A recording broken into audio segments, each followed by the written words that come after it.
Welcome to day number 42, and we are now in another new book. We're going through the books quite quickly now because they're shorter, and we find ourselves in 2 Thessalonians.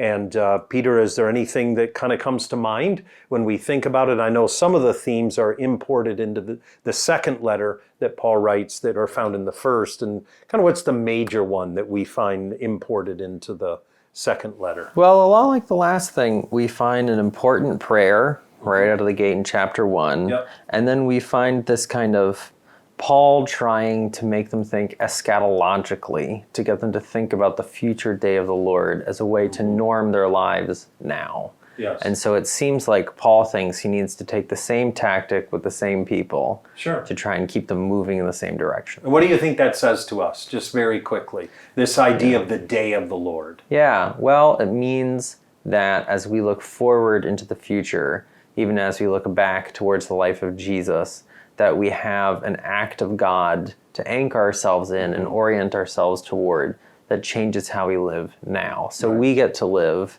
in the confidence of God as creator through the work of God incarnate towards the consuming day when God will be, as one verse in the New Testament says, where God will be all in all, where everything will be the kingdom of God.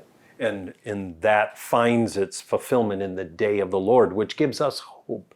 I know, unfortunately for me, when I was young, the day of the Lord was almost always presented as a thing of terror. And that's not what Paul's talking about. It's actually something you long for because we live in a dysfunctional, broken world, and the day of the Lord will make things as God always intended them to be. Well, that's it for us today because there's a Bible Project video that kind of gives the overarching theme of 2 Thessalonians. So we're going to hand the baton off to the Bible Project. There's a link in this email that you can click on that will take you to the Bible Project video for 2 Thessalonians. And we always ask that you would please subscribe to the City Church YouTube channel, which is what you're watching this video through. And then also click on the little bell that's next to the subscribe button, and that helps us to serve you better. Well, that's it for our part for today. And so we hand you off to the Bible Project video. God bless you, and we look forward to seeing you tomorrow.